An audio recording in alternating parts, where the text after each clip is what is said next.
De nosso Jesus Cristo, segundo São Mateus. Naquele tempo, falava Jesus aos príncipes dos sacerdotes e aos fariseus em parábolas, dizendo: o reino dos céus é semelhante a um rei que quis celebrar as núpcias de seu filho e mandou os seus servos a chamar os convidados para as bodas. Estes, porém, não quiseram vir. Novamente enviou outros servos, dizendo: dizei aos convidados: eis que já preparei o meu banquete. Os meus bois e cevados já estão mortos. Tudo está pronto. Vinde às bodas. Eles, porém, não fazendo caso, foram-se um para a sua casa de campo e outro para o seu negócio. E ainda outros prenderam-lhe os servos. E depois de os terem ultrajado, mataram-nos. Tendo conhecimento disso, o rei encolerizou-se, mandou seus exércitos e exterminou aqueles homicidas, pondo fogo à sua cidade. Então disse a seus servos: as bodas estão preparadas, mas os convidados não foram dignos.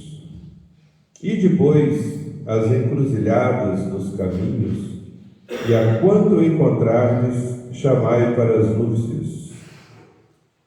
Saindo os servos pelas ruas, reuniram todos os que encontraram, bons e maus.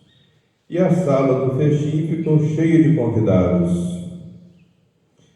Então entrou o rei para ver os que estavam à mesa, e viu ali um homem que não trazia a vestimenta nupcial. Ele disse: amigo, como entraste aqui, não tendo a vestimenta nupcial? Ele nada respondeu. Então disse o rei aos servidores: amarrai-o de mãos e pés e lançai-o nas trevas exteriores. Ali haverá choro e ranger de dentes, porque muitos são os chamados, mas poucos os escolhidos.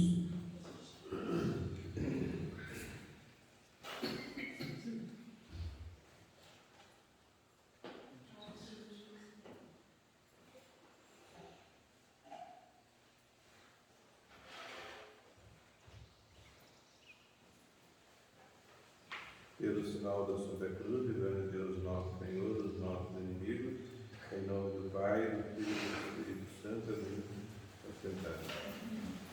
Caríssimos e amados irmãos de nosso Jesus Cristo, estamos no 19º domingo depois de Pentecostes.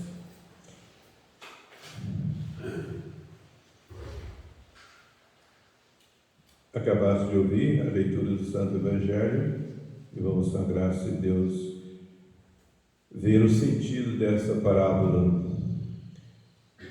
O rei que preparou um banquete para as núpcias do seu filho, é o próprio Deus. Deus enviou o seu Filho, que é nosso Senhor Jesus Cristo.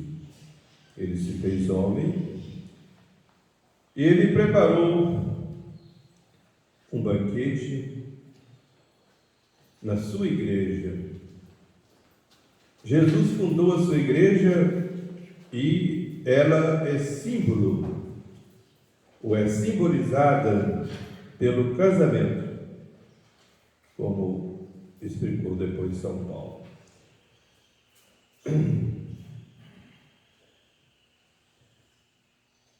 Os primeiros convidados, caríssimos e amados irmãos, foram os judeus. Foram convidados já no Antigo Testamento pelos profetas, pelos patriarcas, e como disse o próprio Jesus, quando entrou pela última vez em Jerusalém, quando chorou lá no alto do Monte das Oliveiras, avistando a cidade,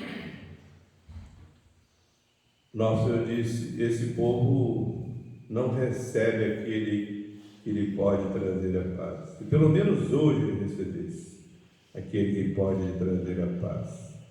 Nosso Senhor havia dito também: Jerusalém, Jerusalém, quantas vezes eu quis te acolher, como a galinha acolhe debaixo das suas asas os seus pintainhos, e tu rejeitaste o meu convite.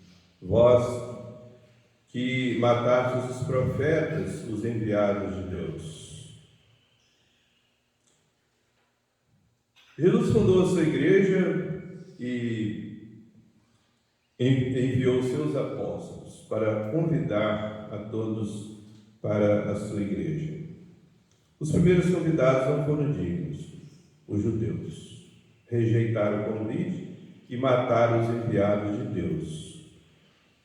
Nosso Senhor disse na parábola que o rei ficou encolerizado e mandou destruir a cidade daqueles homens. Foram convidados e não aceitaram o convite. Desprezaram o convite do rei. Esse castigo caiu sobre Jerusalém 37 anos depois da morte de Jesus. No ano 70, os romanos destruíram completamente a cidade de Jerusalém. Isso é descrito por um historiador judeu chamado Joséfo. Então cumpriu-se à risca a profecia de Jesus. Mas, depois dos apóstolos, nosso Senhor escolheu os seus sucessores, os papas, os bispos, os padres, que continuam convidando a todos para a sua igreja. Agora não só os judeus, mas todos os povos. Ide e ensinai a todos os povos, fazendo os meus discípulos, ensinando-lhes a observar tudo o que eu vos mandei, e batizando-os em nome do Pai, do Filho e do Espírito Santo. Então é a conversão dos pagãos para a igreja. E ao se converterem, eles recebem na entrada da igreja uma veste nupcial, pelo santo batismo. Essa veste nupcial que nos é dada no santo batismo é justamente a graça santificante, que é uma participação da própria natureza de Deus, para a gente participar deste banquete eterno, para a gente um dia participar do banquete eterno no céu, nós temos que participar deste banquete aqui na terra, que é a Santa Igreja. E na igreja, caríssimos e amados irmãos, temos neste banquete um alimento todo especial, o mais precioso que possa existir. O nosso alimento é o próprio Jesus. A sua carne é a nossa comida e o seu sangue é a nossa vida. Jesus disse: quem comer a minha carne e beber o meu sangue terá a vida eterna. Eu ressuscitarei no último dia. Este é o banquete na Santa Igreja. Todos são convidados para esse banquete, mas muitos recusam. Muitos recusam. Por causa das coisas da terra. Vão para o seu campo. Nosso Senhor fez vão para os seus negócios. Nosso Senhor fez uma outra parábola também de banquete, e lá ele diz quais são os motivos que levam muitos e muitos a não aceitar o convite. Nosso Senhor faz 3 comparações. Uns se desculparam dizendo que tinham comprado um campo, uma quinta, e era preciso ir vê-lo. Outros disseram que tinham comprado 5 juntas de bois e precisavam experimentá-los. E outro disse que tinha se casado, tinha tomado mulher e não podia ir. E Santo Agostinho interpreta esses 3 exemplos de Jesus como sendo os 3 vícios capitais: do orgulho, da avareza e da luxúria. E se a gente examinar bem, a gente vê que muitos, embora sejam batizados, tenham entrado na igreja, mas são maus católicos, Porque, impedidos por esses 3 vícios capitais, ou por algum deles, rejeitam o sacramento, ou melhor, não procuram os sacramentos da igreja, especialmente a Santíssima Eucaristia. E como nós sabemos, muitos e muitos nem a missa vêm aos domingos e dias santos. Estão lá preocupados com os prazeres da carne, com as coisas do mundo, com as riquezas e, por orgulho, todos por orgulho, desprezam o convite do Rei, de nosso Senhor Jesus Cristo.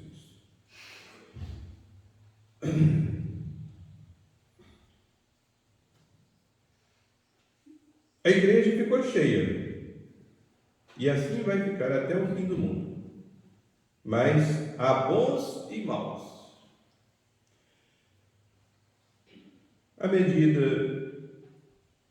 ou melhor, quando a pessoa morre, ela comparece diante do Rei, que é nosso Jesus Cristo, que é o Supremo Juiz. Quem estiver revestido da veste nupcial, da graça santificante, ou seja, tiver morrido na graça de Deus, tiver no estado de graça, vai ir para o céu, participar do banquete eterno. No céu, que é a visão beatífica de Deus.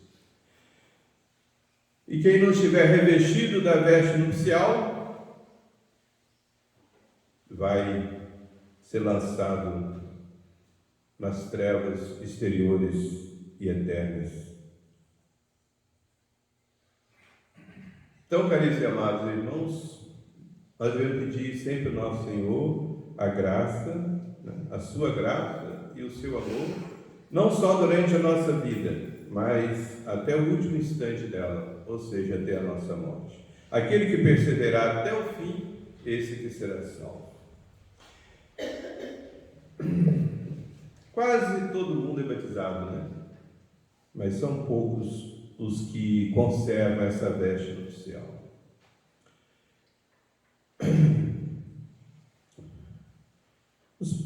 Lá nos primeiros séculos da igreja, houve uma perseguição dos vândalos contra os católicos e muitos morreram mártires, mas muitos também abandonaram a sua fé diante da perseguição, dos tormentos, né?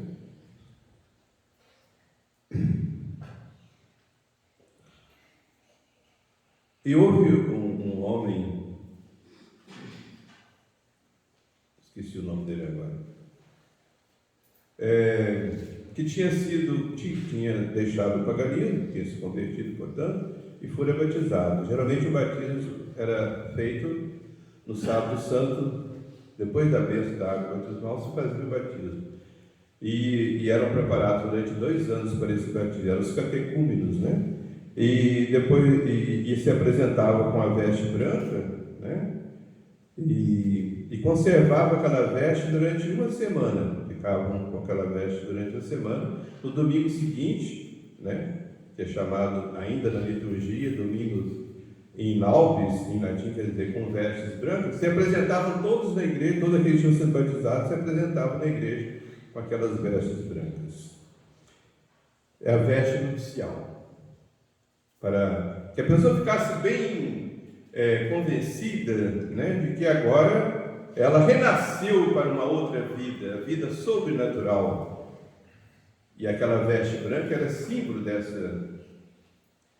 da graça santificante recebida no batismo, que hoje ainda tem o símbolo, né? Depois que o padre batiza a criança, coloca uma toalha branca, né, sobre a cabeça da criança e diz assim: recebe essa veste cândida que procurarás conservar imaculada até o tribunal de nosso Senhor Jesus Cristo. É a graça santificante. Pois bem, este homem Elpidoro, lembrei o nome dele, é um nome meio esquisito, é o Pidoro. Ele, diante da perseguição, renunciou à sua fé, se apostatou. E o padre que o batizou procurou ainda convertê-lo, né? Foi lá, pegou a sua veste do batismo e apresentou diante dele assim: está vendo? Você a rasgou e a desfigurou, a manchou com a sua apostasia. No dia que se apresentar diante de Jesus, ele vai perguntar por ela, por essa veste cândida. Então, caríssimos amados irmãos, temos que conservar a veste do céu até o fim da nossa vida. Por isso, a gente tem que procurar a força na oração e nos sacramentos. A Santa Igreja sempre nos exorta a oração e a recepção do sacramento, da confissão e da comunhão. Ontem nós celebramos a fé Santa Teresa d'Ávila. Santa Teresa d'Ávila, que restaurou a ordem carmelitana, né? Junto com São João da Cruz. Ela morreu com 68 anos. Ela, na última doença, no seu leito de morte, ela estava tão fraca que ela não conseguia fazer nenhum movimento. Estava paralisada sobre o seu leito de dores. Mas quando o padre entrou na sua cela com o Santíssimo para dar-lhe o viático, Santa Teresa se reanimou, sentou-se na cama. Ela não fazia nenhum movimento. Mas quando ela viu a hóstia consagrada, ela exclamou assim: ó Jesus, chegou a hora da felicidade de nos encontrarmos para sempre. E o seu rosto ficou resplandecente de luz, e embora ela tivesse 68 anos, ela parecia ter 20 anos, sem nenhuma ruga, e o seu rosto resplandecia. Pela alegria, pelo êxtase em que ela estava, por saber que ia receber Jesus, e depois ia morrer, e ia ficar junto dele eternamente no céu.